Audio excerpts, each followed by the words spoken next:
पिछले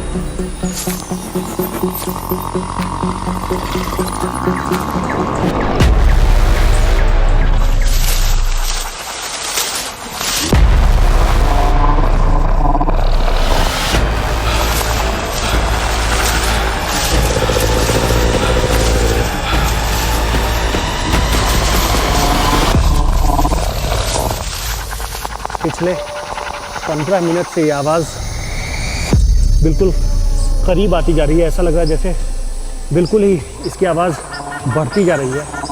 पता नहीं ये कोई जानवर है या फिर क्या है।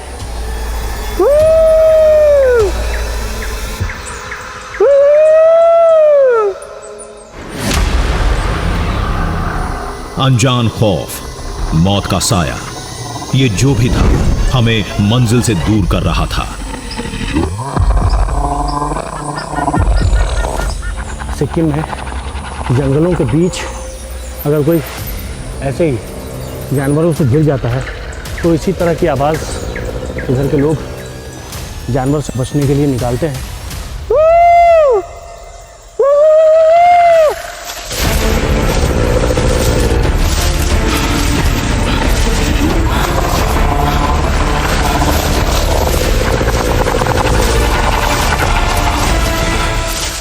निकलना निकलना निकलना। लेकिन हर डर को पीछे छोड़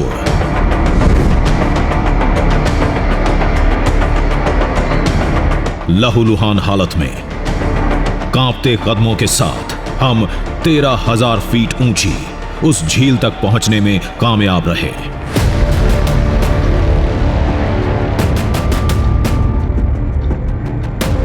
जिसके रहस्य के जाल ने 5,000 साल से इंसानों को उलझा रखा है। कहते हैं इस जलाशय में कोई दैवीय शक्ति है। इसका रंग दिन में कई बार बदलता है। इंसान के माथे पर लिखी वक्त की लकीरें पढ़ लेता है। भूत भविष्य सब बताता है। ये कब से हो रहा है कोई नहीं जानता। क्यों होता है, इसके जवाब में लोगों के पास एक पौराणिक कथा है। कहते हैं आज जहां झील है, युगों पहले एक गांव था जहां 5,000 साल पहले महर्षि वेद व्यास ने भविष्य पुराण की रचना की थी। एक दिन गांव अचानक पानी में डूब गया और वहां झील बन गई। दावे के मुताबिक उस झील में तभी से भविष्यवाणी करने की अद्भुत शक्ति आ गई। आप इस झील पे जब देखेंगे तो आप अपना पास्ट भी दिखाई देंगे और अपना फ्यूचर भी देखेंगे। भविष्य पुराण वहीं लिखा था, इसीलिए वहाँ पर झील पर झांकने पर तस्वीर नहीं भविष्य दिखता है। पानी में देखने पर अपना अक्स दिखता है, लेकिन उस जलाशय में अक्स नहीं, इंसान का गुजरा और आने वाला कल नजर आता है।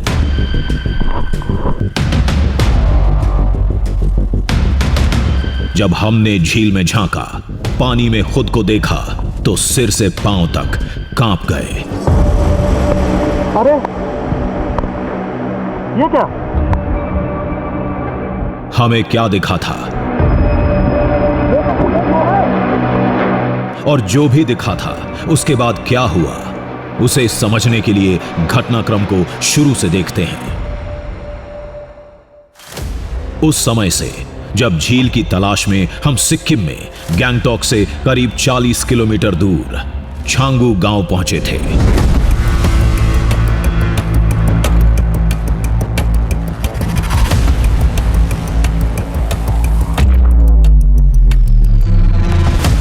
आज का दृश्यम भारतवर्ष के उस हिस्से से जो साल 1970 तक भारत का हिस्सा ही नहीं था। कहते हैं वहां एक झील है और कहते तो ये भी है कि वो झील कभी बीते हुए कल की तस्वीर दिखाती है तो कभी आने वाला कल का आईना दिखाती है।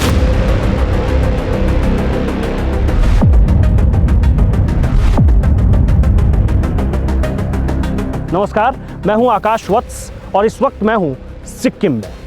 यहां जो झील है, उस झील के रंग बदलने से यह तय होता है कि आपका भविष्य कैसा होगा, या फिर ये भी दिखता है कि बीते हुए कल में आप कैसे दिखते थे। उस झील को इसीलिए लोग फ्यूचर प्रेडिक्शन लेक कहते हैं।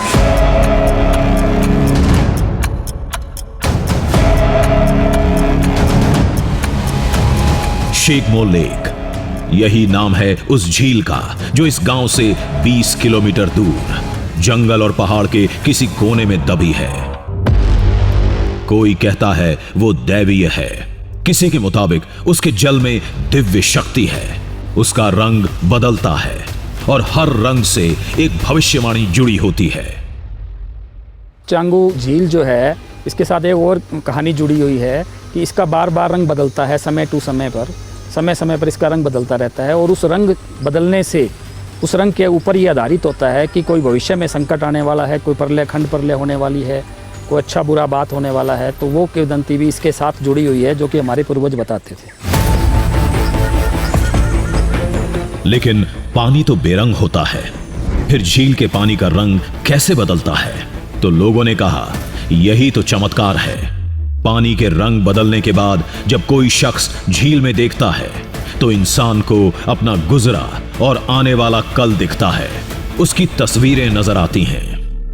आप झील को देखता है तो अपना चेहरा दिखाई देता है, लेकिन ये झील में क्या है कि एक चीज़ अनोखा है कि मतलब आप इस झील पे जब देखेंगे तो आप अपना पास्ट भी दिखाई देंगे और अपना फ्यूचर भी दिखाई देंगे और प्रेजेंट भी दिखाई देता है।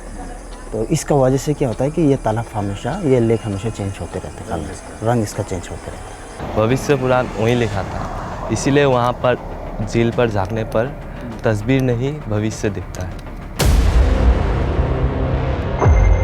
दावा चौंका देने वाला था।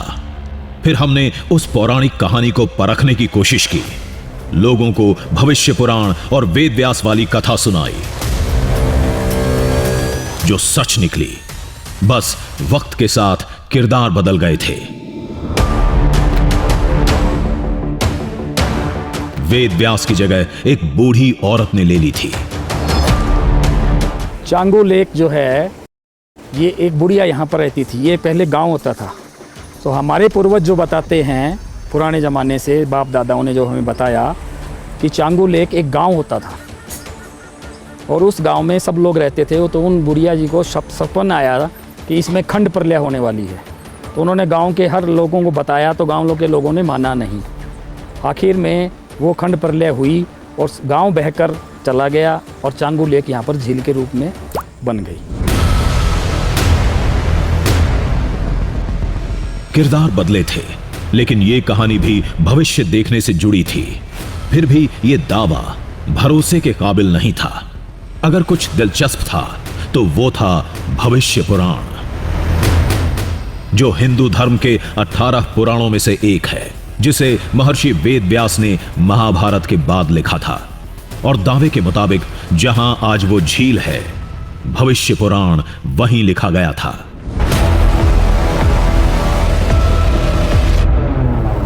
हमने सोचा चलकर देखते हैं, शायद इस पुराण से जुड़ी कोई नई खोज सामने आ जाए।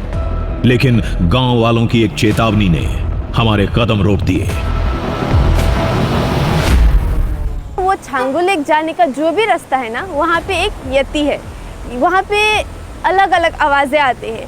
लोगों का कहना है वो आवाज़ जानवर का है या फिर यति जिनका अजीब सा पैर होता है, उन लोगों का कहना कहा जाता है। लोगों ने झील के एक अदृश्य रखवाले का हवाला दिया, जिसकी केवल खौफनाक आवाज सुनाई देती है। जो भी उस जलाशय तक जाने की कोशिश करता है, डरावनी आवाज सुनकर बीच रास्ते से लौट आता है। वहाँ पर इतना साउंड आता है। जब हम ट्रैक गया था तो बहुत सारा गया था, हम 3-4 आदमी 5 आदमी ऐसे ही गया था। तो आपको साउंड ऐसे आता है कि आपका सामने आ गया है यति, लेकिन दिखाई नहीं देता है आपको। हो सकता है ये सुनी सुनाई बातें हों, लेकिन पूरी तसल्ली किए बगैर आगे बढ़ने में खतरा था। लेकिन किसी के पास झील के रास्ते को लेकर ज्यादा जानकारी नहीं थी। फिर एक बुजुर्ग का पता चला। हमारे गांव में एक वो बुजुर्ग आदमी है, वो बुजुर्ग आदमी आपको पूरा वो जानकारी दे सकता है उसका बारे में। लोगों ने बताया कि उनके पास झील से जुड़ी हर जानकारी मिलेगी, वो कहानियां भी जिन्हें कोई नहीं जानता। गांव में कई लोगों से बात हुई, सबने बताया कि यहाँ एक बुजुर्ग रहते हैं और उन्हें मालूम है कि इस झील की कहानी क्या है। दादा, दादा। लेकिन वो बुजुर्ग हमें नहीं मिले, शायद वो कहीं बाहर गए थे, लेकिन हमारे पास इंतजार का वक्त नहीं था। शायद वो है नहीं, हमारे पास समय भी नहीं है। एक काम करते हैं, अभी हम ट्रैक पर चलते हैं, लौटते समय हम उनसे बात करेंगे और फिर जानेंगे।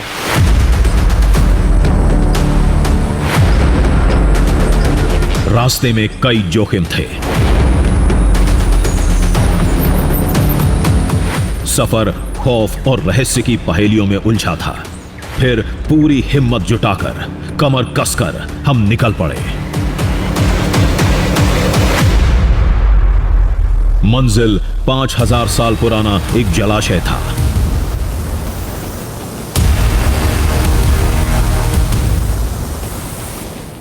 जिससे जुड़े दावे अभी भी दिमाग में हथौड़े की तरह चल रहे थे।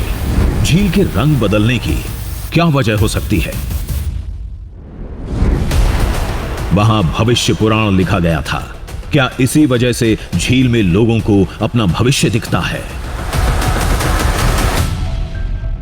यहां मैं देख रहा हूं कि जब मैं इसमें झांक रहा हूं ऐसे नीचे, ना तो मेरा अतीत दिख रहा है, नहीं ऐसा लग रहा है कि कुछ भविष्य जैसा दिख रहा है, लेकिन हाँ, मैं जैसा हूं, जैसे किसी भी पानी में इंसान की छाया बनती है, बिल्कुल वैसी ही छाया इसमें बन रही है।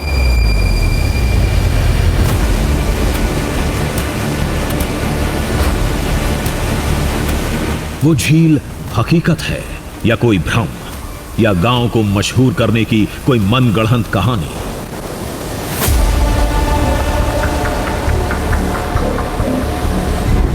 ये फैसला वहीं होगा।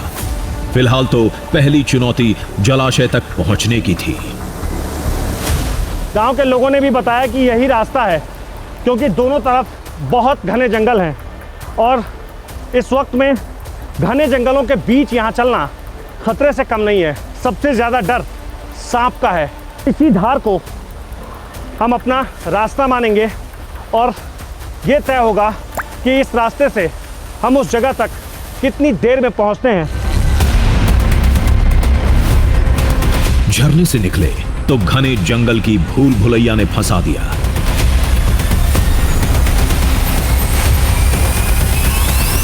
कौन सा रास्ता किधर जा रहा था, समझ से परे था। बस गांव वालों की बताई दिशा में बढ़ते जा रहे थे। सिक्किम के जंगल में सबसे ज़्यादा जो परेशानी होती है वो ये कि दिन के वक्त में ऐसा लगता है कि बिल्कुल अंधेरा है, और ऐसा अंधेरा कि आप दोपहर के वक्त में भी महसूस होगा कि शाम के 7 तो नहीं बज गए। जंगल की पगडंडियों पर चलते वक्त पैरों में चुभन महसूस हुई। जूते उतार कर देखे तो रोंगटे खड़े हो गए। पैर पर जोंक रेंग रहे थे। कई जगह से खून बह रहा था। जंगल में ट्रैक के दौरान कई बार ऐसी स्थिति बन जाती है कि जो कीड़े होते हैं, जिसे जोक कहा जाता है, वो धीरे से आपके पैर में वो पकड़ लेते हैं और फिर उसके बाद उसका अंदाज़ा लगा पाना शुरू में बहुत मुश्किल होता है। हमारे मकसद के सामने ये परेशानी कुछ नहीं थी। शाम होने से पहले हमें हर कीमत पर उस झील तक पहुंचना था।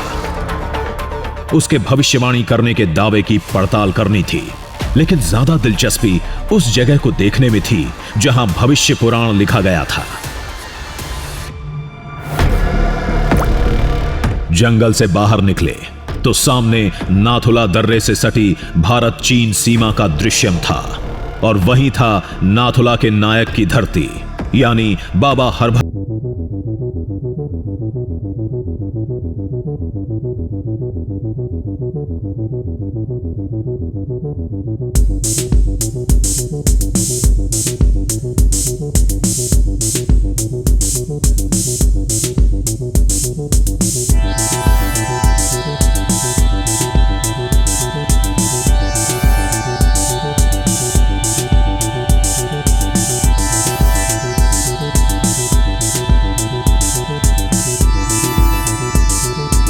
बाकायदा पीछे मंदिर बनाया गया है और पूरी जानकारी यहाँ लिखी हुई है कि बाबा हरभजन सिंह, जिनका जो शहीद हो गए थे साल 1968 में, और शहीद होने के बाद उन्होंने अपने जवानों को सपने में ये बताया था कि उनका एक समाधि स्थल होना चाहिए।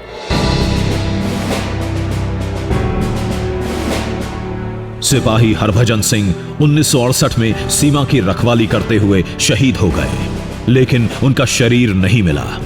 एक दिन उनके साथी ने कहा हरभजन उनके सपने में आए थे और अपने शरीर का पता खुद बताया, और बताई हुई जगह पर हरभजन सिंह का शरीर मिल गया।